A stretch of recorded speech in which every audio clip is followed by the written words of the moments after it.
Welcome, everybody, to today's episode of the Lindsey Elmore Show.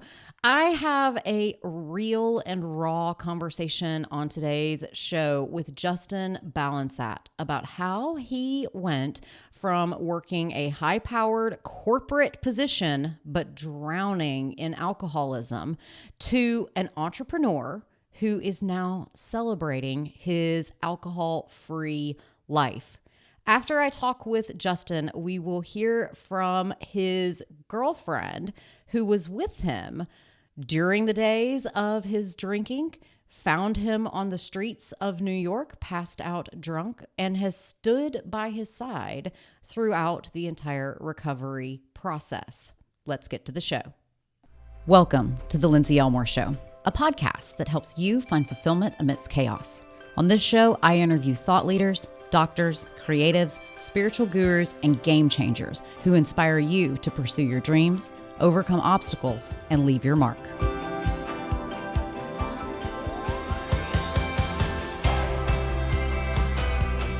After a successful career as a New York City luxury hotelier, Justin Balunsat set his sights on real estate investing and created Just Divine Properties with co-founder Devinne Bravoco in 2018. After a 15-year career of climbing the corporate ladder, Justin left his six-figure income job in an attempt to start all over in a life that he designed himself. 3 years into his entrepreneurial journey, Justin and Just Divine Properties are a successful real estate company focusing on large-scale luxury renovations and additions. But real estate investing is just the tip of the iceberg. Justin is also a varsity football coach at a New Jersey high school, an event manager at a world-class event space, and plans to start his own podcast. Now, all of that seems great. But what I'm here to talk to him about today is the way that his journey is different than many other entrepreneurs. Justin's journey, his story, has been far from normal. He was raised in a military family and survived sexual abuse from both men and women. He became a college athlete, and he survived addiction that threatened to take his life. He survived the corporate world, and he has come to the understanding now that one of the most important things that we can do is protect our state of mind. Justin, thank you so much for being here on the Lindsey Elmore Show. Thank you for having me. It's such a pleasure. Well, I'm so grateful that you are willing to be vulnerable in front of our audience and talking about some issues that I don't think get talked about enough among men, and definitely not among men of color. So you have been on a very long and winding road that has led you now into your entrepreneurial business, but you were raised in a military family. You were a survival of sexual abuse, a college athlete. You worked through an addiction and got sober, and also worked in a very high-stress job in New York City hotels. And from all of that, you have come to the understanding that your mind is a place that you can protect and care for, and is something that you spend a lot of time working on yourself. How do you maintain that inner sanctuary? So tell us your story and start us at the beginning and bring us to today. Yeah. So thanks again for having me. My story starts in Spain, actually. Like you said, I was in a naval family. So my dad was stationed in Spain, and I lived in Iceland after Spain prior to coming to the United States. We moved to Texas, where my sister was born, from Iceland. My sister was born in and my late sister was born in Texas, Corpus Christi, where my dad got stationed. And then we moved up north to the Seattle area, where I spent the majority of my life, at least my younger life, college and below. So yeah, that's where it starts. My professional career starts when I lived in Hawaii, and I got into hotels, like you said. I started as a busboy. I worked my way up, and I ended as a director of banquets at a well-known hotel in New York City. In between that time, I dealt with addiction. I dealt with, like you said, sexual abuse. But really, the turning point was getting sober. As I got sober and my mind started clearing up, I started dealing with some things I compartmentalized, like the sexual abuse and a ton of other things. That's just one major one that I've had to deal with. So that's scratching the surface for my story, but obviously I have many other things to talk about. So looking back at the abuse as a child, how did the exploitation become normalized for you? Like how did the predation happen? And were there signs that were missed by your family, by the adults around you, that our listeners might raise a red flag if they heard it or saw it? Or was this something really that was able to be kept a secret for a long time? Mm-hmm. Well, it was a secret for a long time, and I don't know. It's funny because I have brief memories of telling my parents, but even that is so compartmentalized and stuffed down that I don't almost believe it. But I have expressed that there was some sexual issues going on. The first instance of sexual abuse was from two babysitters, sometimes simultaneously, sometimes separate, and they were both female. They were both friends, and they watched me at different times. And this was pre-kindergarten. And that experience to me at the time, and for a long time, was an okay experience. It was an experience that they taught me was okay by showing me porn. My dad had pornographic videos within the house. He had Playboys. They would find them. They would show them to me. And to me, it seemed okay. To me, it seemed like I was actually kind of cool. I was exclusive. And I never talked about it until maybe 10, 11 years old.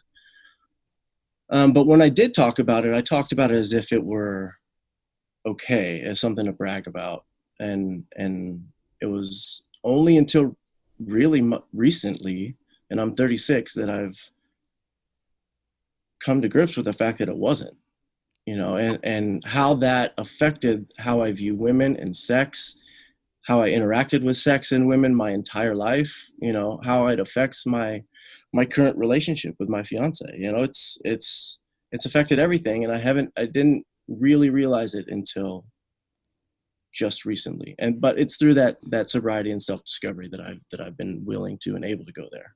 So how did it impact? Because it wasn't just the realization as an adult that, whoa, that was really not normal and should never have happened.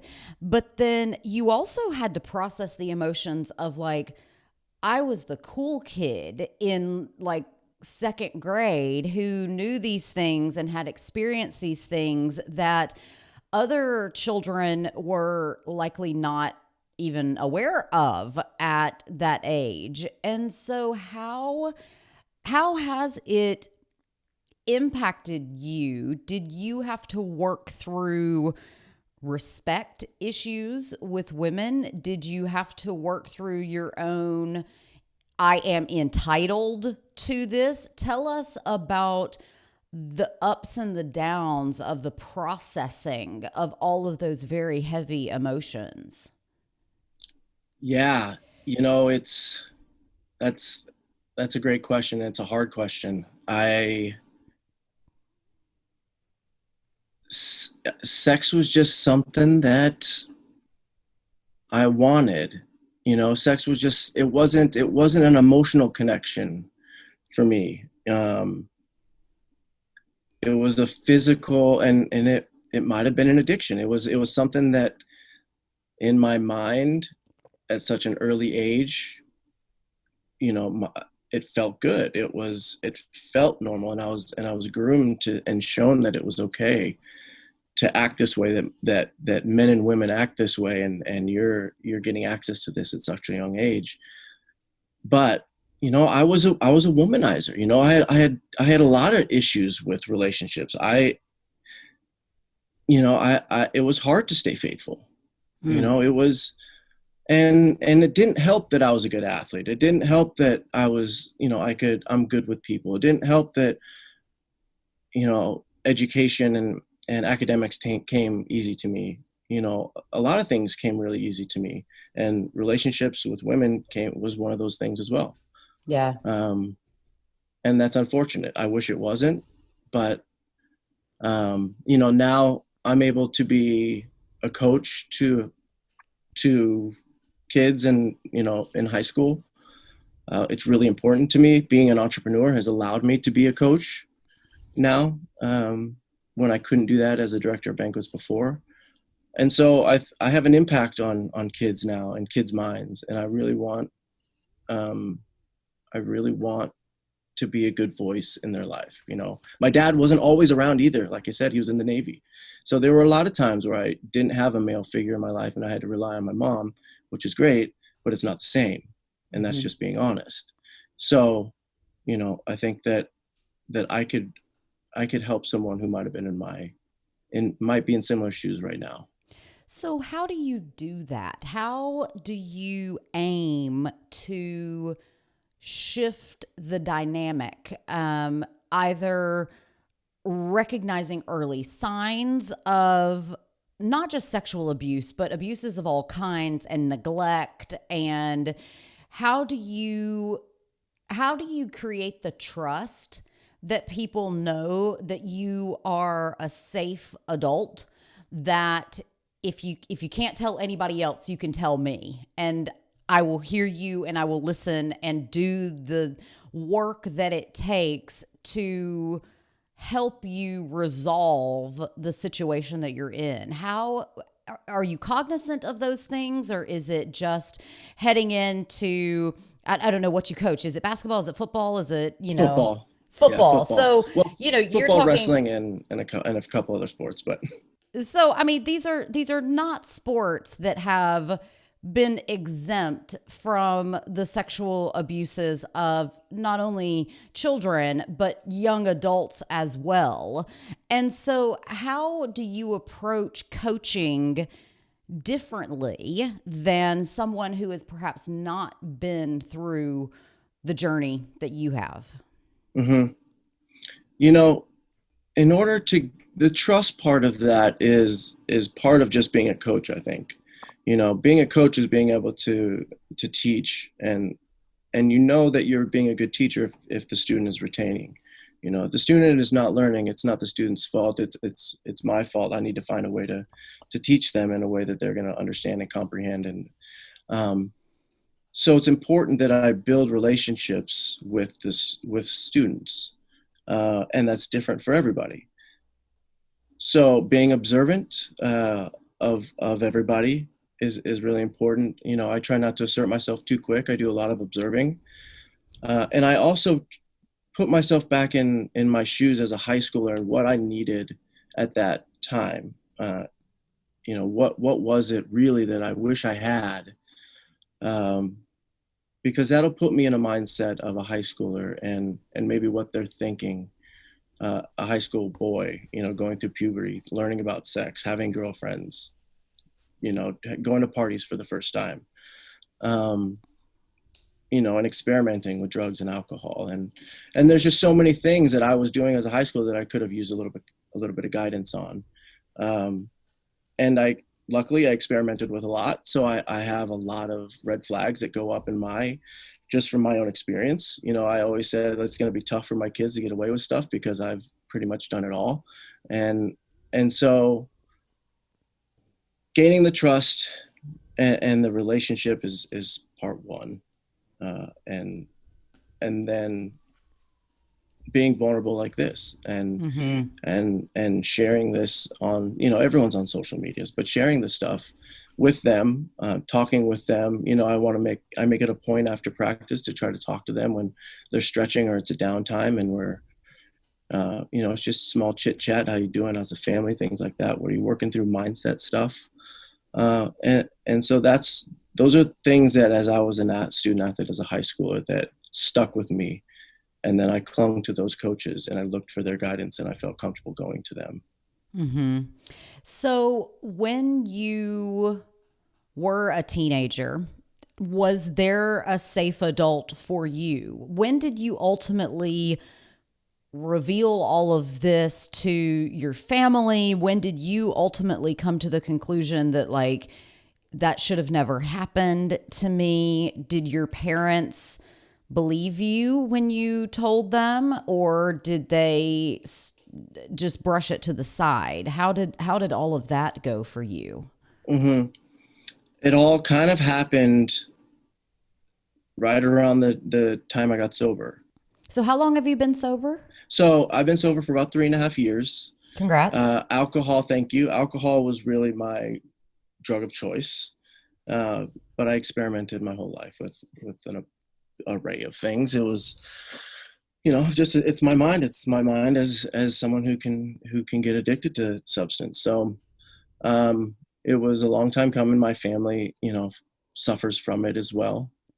I from grandparents to my immediate family. So suffers from addictions as well. Yep. Mm-hmm. My sister passed from an overdose. Mm-hmm. Opiates, were, I think, a real issue, and she still is an issue. And I think she was a victim of overprescription, unfortunately. I mean, I've heard it described as a genocide of American people. And, and as a pharmacist, I struggle with that word. But then if you really take a step back and look at the abuses in prescribing and dispensing and the outright lies that were told to patients as well as the medical community by Purdue Pharma, and it's not just Purdue that was the problem. The history of the Sackler family, they created the model of, they originally called it detail men. Now we call it drug representatives. But they created this model of going and creating these personal relationships with prescribers that led to all of the abuses and led to massive amounts of casualties across the United States, and disproportionately in marginalized communities, which is just a theme that we see repeated over and over and over again in the United States. And so this runs deep within your family. Was your family ready to come to terms with it like you have come to terms with it, or do they still not mentally get there? Mm-hmm. That is a tough question, and I don't know, because our relationship with my parents right now is in a tough place. I see things very, very differently, and I have a voice now that I didn't have before. And I talk about voice with my athletes. And kind of going back to that real quick, I think allowing them and teaching them that they have a voice, the earlier that they realize that they have a voice and that it matters, I think the more growth that they're going to get, and they're just going to be that much more empowered earlier. Mm-hmm. And I think that's good for the longevity of everything. Mm-hmm. So teaching them and fostering the fact that they have a voice and they should speak that voice and be weird and be whoever the hell you are. And there is no cookie cutter, and so I try to be a little weird. I try to be a little different than the coaches. I'm not your cookie cutter coach either, but I like it that way. And I want to build up and accentuate uniqueness and not and not push that aside because Yeah. people aren't exactly alike. But I know I switched gears real quick, but having a voice with my family right now is tough because I think my mother still has an issue with opiates, and I think she is a victim of overprescription as well. I think my dad is an enabler, unfortunately, still, and I think he's in the middle. Right. I think that I don't put up with the shit I used to because I see stuff different.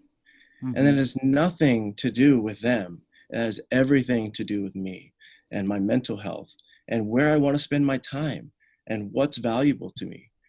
Mm-hmm. I don't, unfortunately, right now in my life, I don't value traveling across the country to see them and spend money and quarantine right now and do all the things that you need to do to travel right now. That to me is not high on the priority list because it's stressful when I see them. It's not real. I see my mom using. That's not good for my sobriety. We still have a difference in opinion in what's going on in their lives. And so my voice right now is that I'm good. I'm doing really, really positive things right now in my life. And I know I am. And they can be a part of it at any time. Mm-hmm. But I need to see some, I would like to see signs of healthy improvements in habits and things that I can get on board with and I can be a cheerleader of. Yeah. And right now I don't see that, and it's unfortunate. But I have to protect me right now. Yeah. And that's number one. And unfortunately, that means a sacrifice in an immediate family. And it sucks because I don't have a sister anymore. My parents are the only thing I got, and I still have to make that decision. Mm-hmm. But that's a decision that I have to make for myself. And I have to remind myself it's not about them. When they get mad at me and shit hits the fan, I'm making decisions today because I want to be healthy and I want to be happy and I want people in my life that are going to push my needle forward. Yeah. How do you deal with either the internal battle or the critiques of others that your behavior and your focus on the internal growth and recovery is selfish? Because I think that is something that women really, really struggle with. And, I'm always telling my audience, like, listen, you have to do what's right for you, and you cannot perceive that as being selfish. And so have you butted up against any critiques about, I'm sure even some of our listeners, they hear you say, like, I don't want to travel across the country and be around my parents. And it's like, how can you even say that?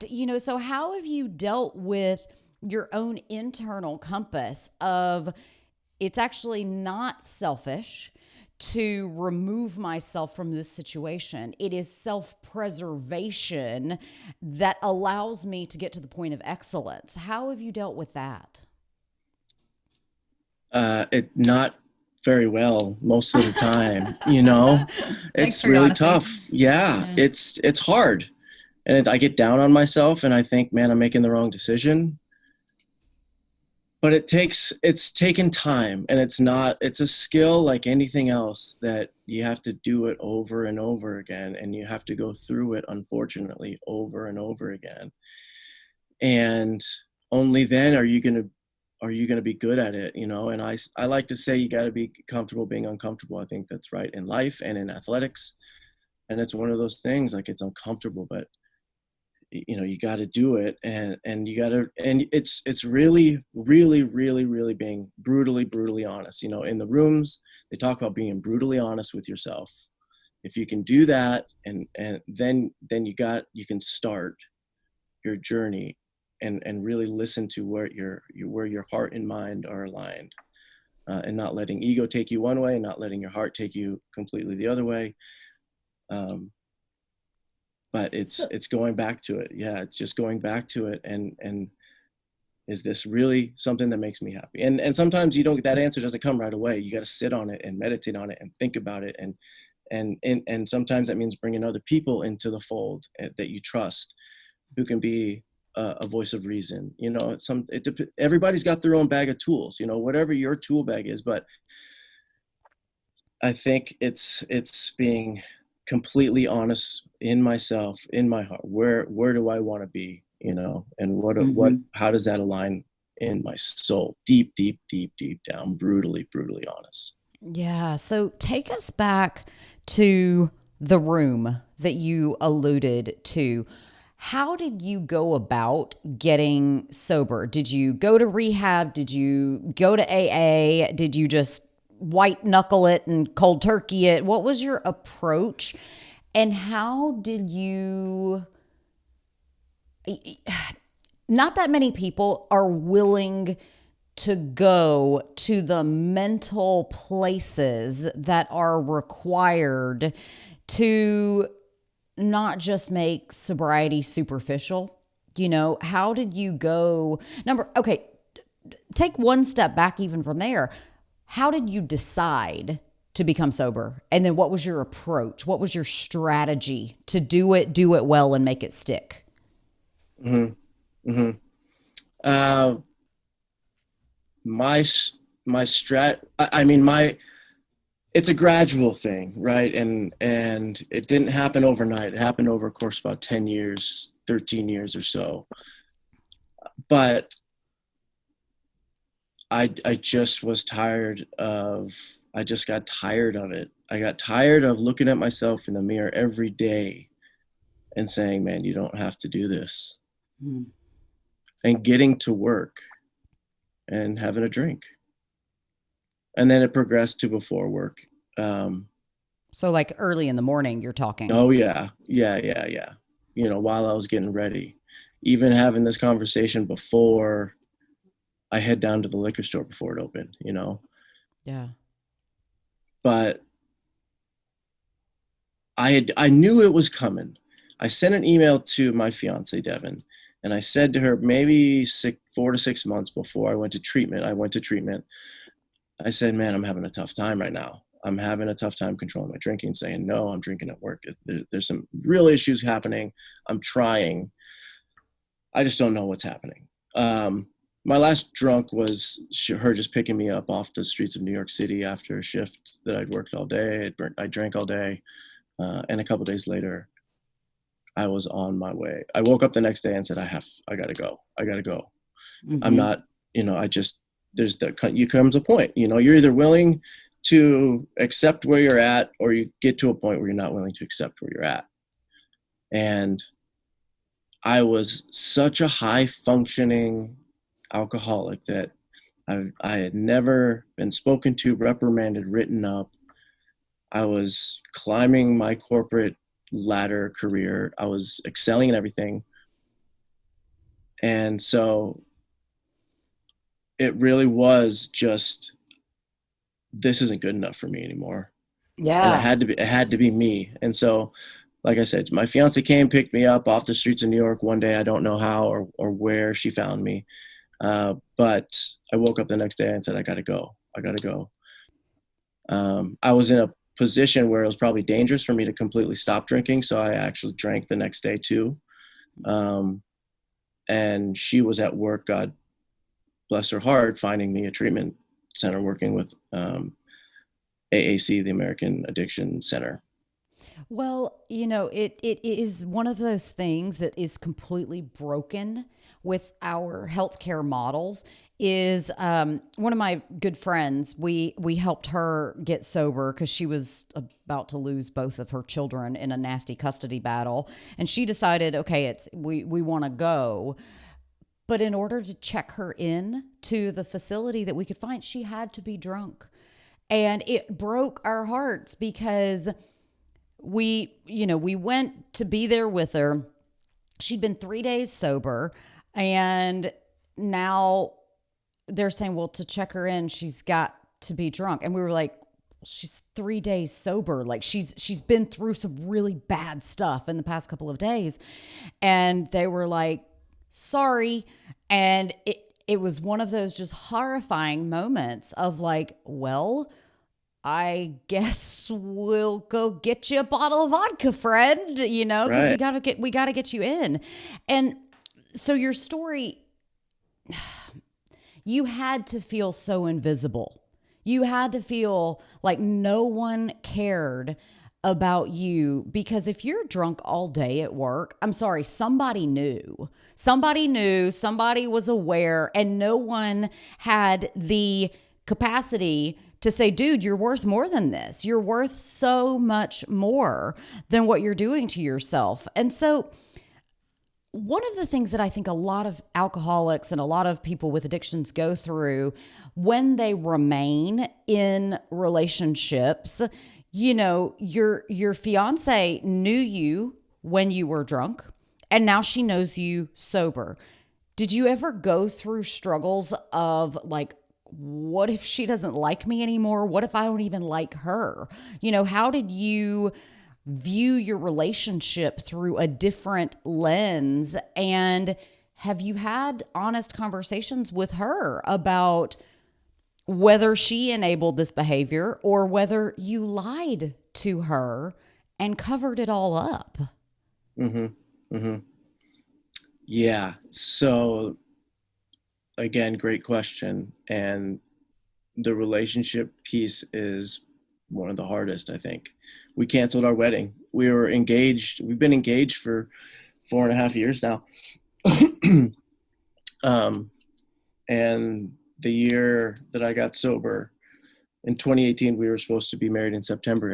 And I was at treatment on a 3-way call with my therapist there when we decided basically that it'd be a good idea to push the wedding back. Sure. And we haven't revisited it yet. We've talked about it, but that's beyond the point. It is taking incredible just discipline to get therapy for myself, her to get therapy for herself, and for us to have therapy together in some capacity, because I am different. I'm a different person.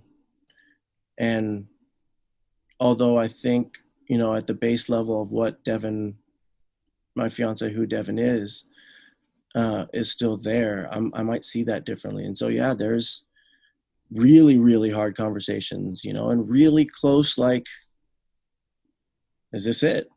Yeah. Conversations. Right.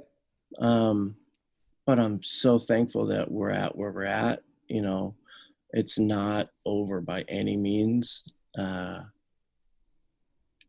But we've grown just so much. But it's hard. It's freaking hard. Yeah. So I didn't know if she even was gonna like me. I'm a new person. I really am different. My mind is changing.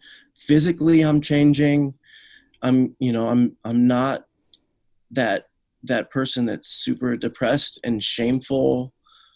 Like I said, I was starting to develop a voice. I was starting to not care about what people thought about me, that me being healthy was more important than what someone thought about me. Yeah. And so all these things are changing emotionally, physically. Our environments are changing. We started a company together, which maybe was not the best idea at the time, but that's what I do.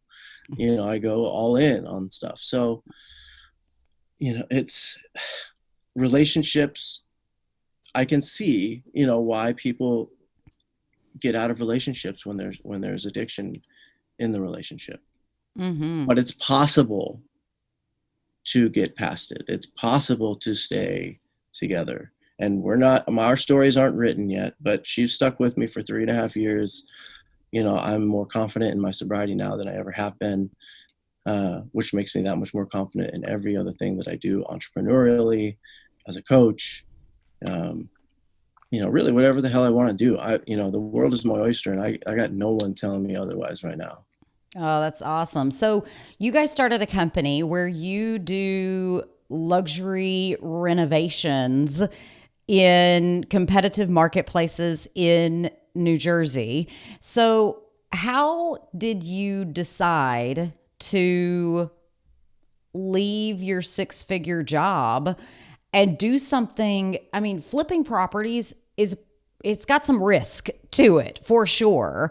And so how did you go about growing your business, and what is your vision for the future for your company? So real estate was just something we were interested in. It's something that I had done little jobs growing up on the summers in high school, framing or roofing or, being a laborer, been around construction. I've always liked working with my hands. And real estate I knew was lucrative. I knew that you could, if you make the right decisions, you could make a good living doing it. So really that was it. I mean, I had no real estate background, no real estate knowledge. I was trying to figure it out as I went, and failed a few times, and things weren't lining up the way I thought they were. So for Devin and I, we went to an educational program and that we were comfortable with, that we thought would help us shorten the learning curve, which it did. And I'm really, really happy we did it. It streamlined everything for us. And now we have a business that's just kind of flourishing, but it's still in its infancy. And so I'm really stoked about that. And being at events like PodMax just has helped us incredibly, and also open up another door, another avenue in real estate, in podcasting. So yeah, I have aspirations to be a podcaster. I have my own podcast that I'm mulling over the idea of mindset of an addict and someone who goes through addiction, and an entrepreneur, and how those mindsets and going through struggles and failures and ups and downs are really kind of parallel mindsets of perseverance and struggle. And so anyways, that's what I'm toying over in my head right now. And being at events like this is really kind of pushing me to kind of get that going. Well, I think it's critically important that you continue to share your story, because there aren't a lot of men like you who are willing to show up for themselves and go through the deep emotional work that it takes. But if you don't work it out, who will?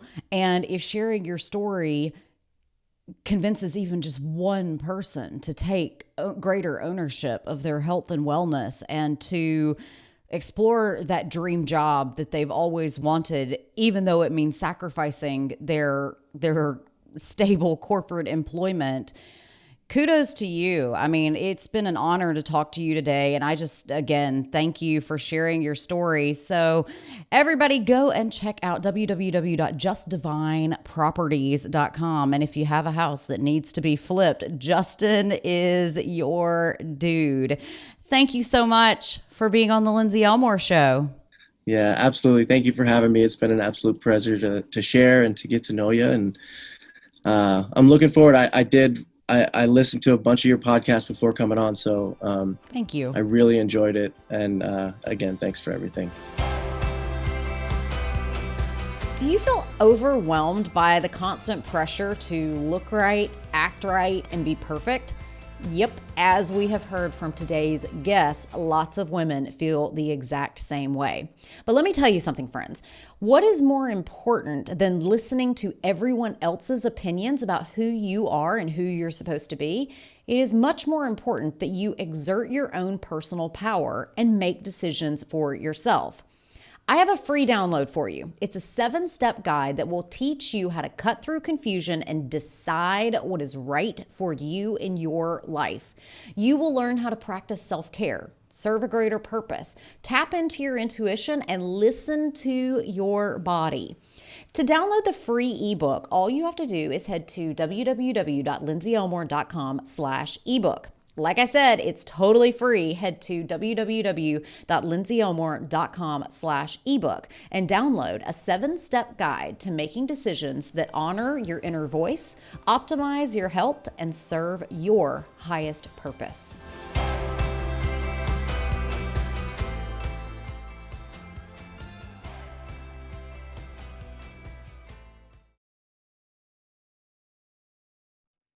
Hi, babe. I'm not too sure where to begin, so I'm going to start from the very beginning. Our first date, I texted my cousin and told her that I found the guy I will marry one day. You took me on a beautiful date. I cried during the spring spectacular because it reminded me of my grandma, and I felt like she was with me at that moment, telling me that I was exactly where I was supposed to be. And you still wanted to see me again, even after that. You were very persistent. You treated me like you're a queen. You wanted to do everything and anything with me and was always planning something. We were inseparable. We somehow always matched. You kissed me right away on accident, but from then on, I was smitten. When my parents met you that Easter, my mom told me you were perfect for me. Everyone loved you instantly. I loved you instantly. I was scared. I didn't want it to seem like it was perfect and then be blindsided. I had a 5-month thing in my head that I somehow ruined each relationship before 5 months. So when we made it that far, I thought we were golden and it was smooth sailing from there. September after we started dating, my mom and I were in Grand Cayman. When we were in the ocean, she asked me, "Do you have any concerns or hesitations with Justin?" I had 3, 2 of which he drank too much. He gets angry too much and too fast. I guess I subconsciously always knew. We got engaged after 9 months of dating. It was a really hard time for me in my life at that moment. My grandpa, who I was extremely close with, had passed away while we were in Hawaii. Should I have been happy? Yes. But it was really hard. The day that we got engaged on New Year's Eve, I was sad about my grandpa, trying to get myself excited, but I went to bed by myself in a bed that I was unfamiliar with while you stayed up drinking with your buddy. The next day, we called your parents as we started our 4-plane ride home. After the first plane, you asked if we can call your parents to tell them the news, but we had already done that. 1 plane ride ago, but you were still drunk. I was miserable. I cried mostly the whole way home. I wrote my speech on the plane of what I was going to read at the funeral the second that we got home.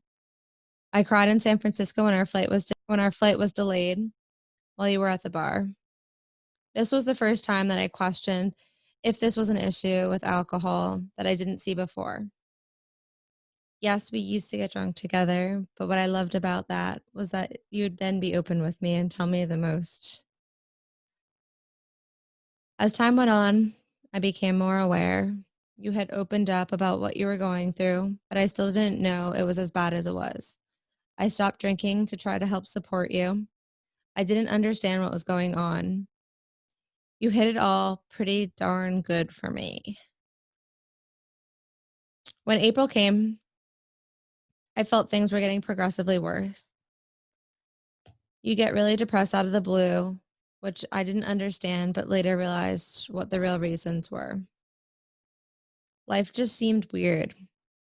I started getting anxious and nervous more. I started asking more questions and observing more. I started feeling like that helicopter partner that always wanted to be around you just to understand what was really going on. The night before rock bottom, I'll never forget that day and the next 72 hours after it. It went so fast, but so slow at the same time. I had a great day that day. I cleaned, I cooked, I was in a great mood. I was trying to convince myself just to enjoy the day and to not worry.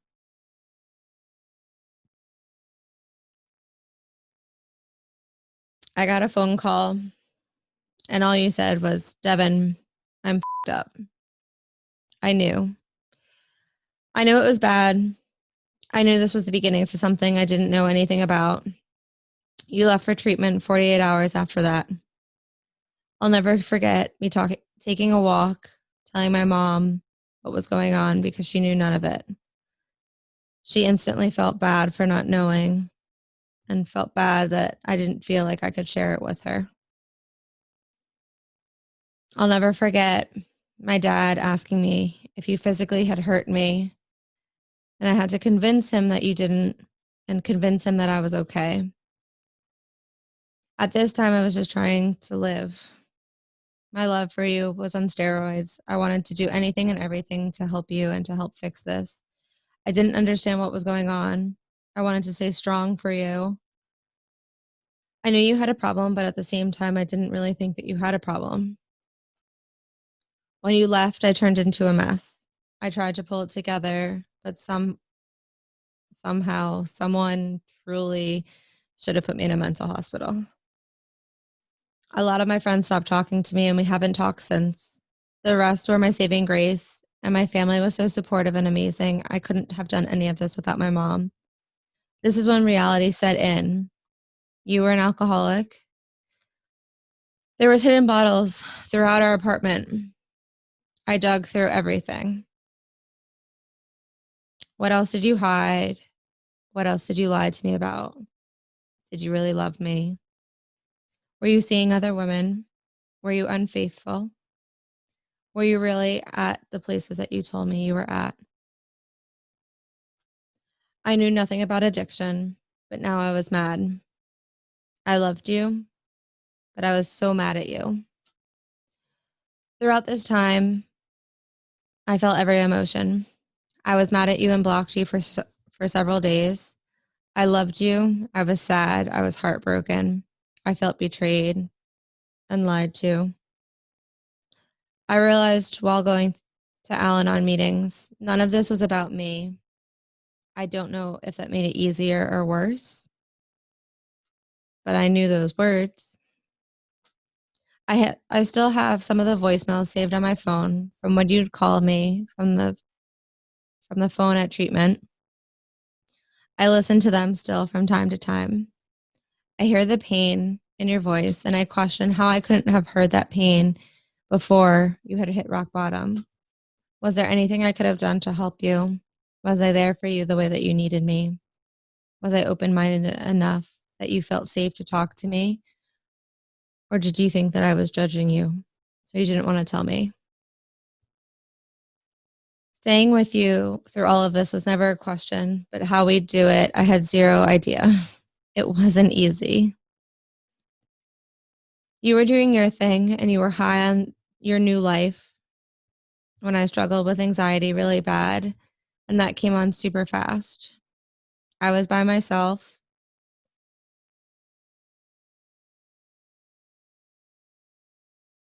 You were so focused on yourself. I felt that I didn't matter. Fast forward, I lost complete trust. It was extremely hard to rebuild. I was mad at myself for losing trust. I was mad at you for everything. I appreciated how patient you were with me until you weren't. I tried to work through it all. I was hurt in so many ways, and it came out in ways that I never knew were possible. Somehow we stuck it out, and we worked through each argument together. I think for you, it would have been easier if you had just left me. I'm grateful that you never left. I appreciated when you went to meetings and was able to sympathize with me.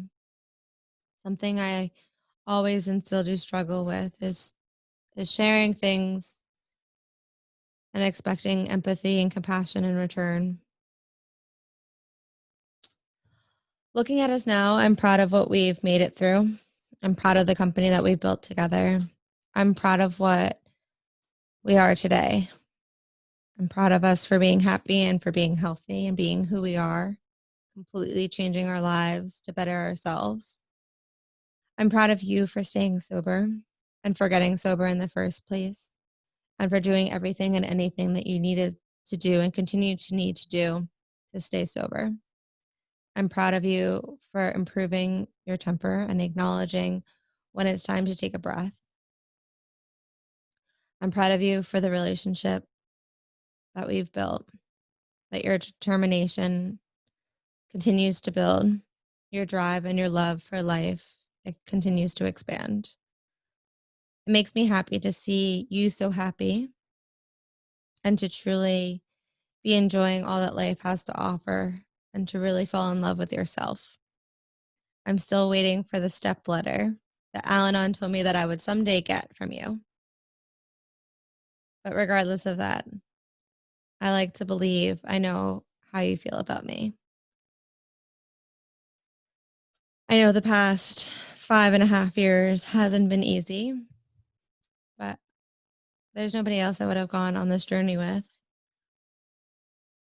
As I mentioned, I knew from the very beginning that I wanted to be with you for the long haul.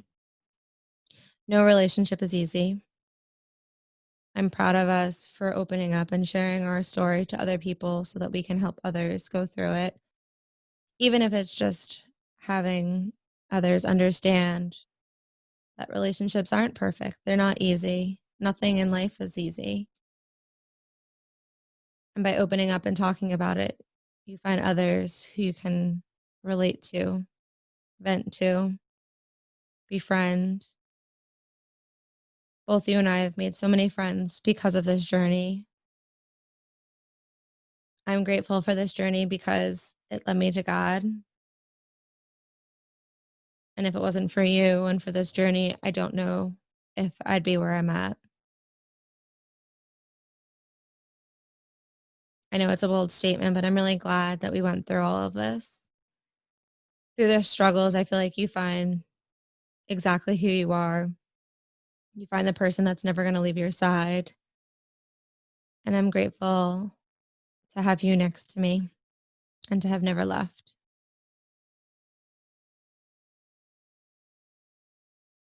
I know that it took a while to rebuild what we had or change what we had and build it from scratch. But I'm glad we did it. I'm glad that we're 5.5 years into our relationship and where we're at. We're so much happier who we are.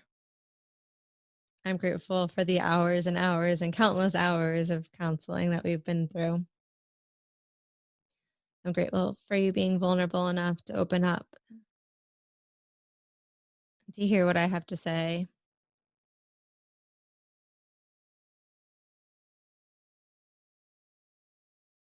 I'm really proud of you. I know it's not easy what you've gone through. I'm really just grateful and happy to know that you can finally see and love yourself as much as I've always seen and loved you. I'm grateful to have known you before you stopped drinking, while you learned how to stop drinking, and now, thankfully, after you stopped drinking. I feel like now you're your true self. You're who you were brought to this earth to be. You're constantly working to better yourself. And I see that, and I love that.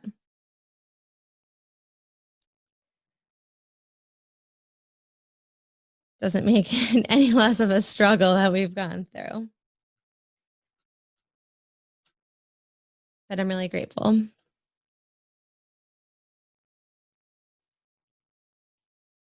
I hope that you know how much I love you. I hope you feel my support and you know that I've always supported you. I know I probably didn't make it easier on you.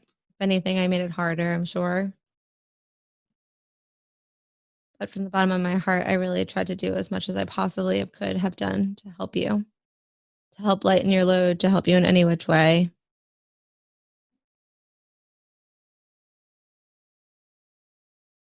I'm proud of all that you've done.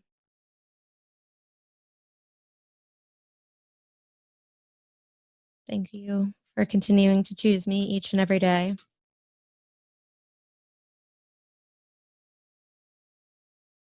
I'm grateful to call you my partner in business and my partner in life. I wouldn't want anybody else next to me. I love you very much, babe. The Lindsey Elmore Show is written and produced by me, Lindsey Elmore.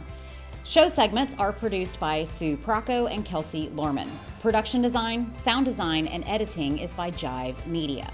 If you have a question about this or any other episode of the podcast, send us an email to hello@lindseyelmoreshow.com. And hey, since you're still here, take a moment to subscribe, rate, and review this podcast. And while you're at it, go over and follow us on Instagram @Lindsey Elmore Show. This helps us bring the pod to more people.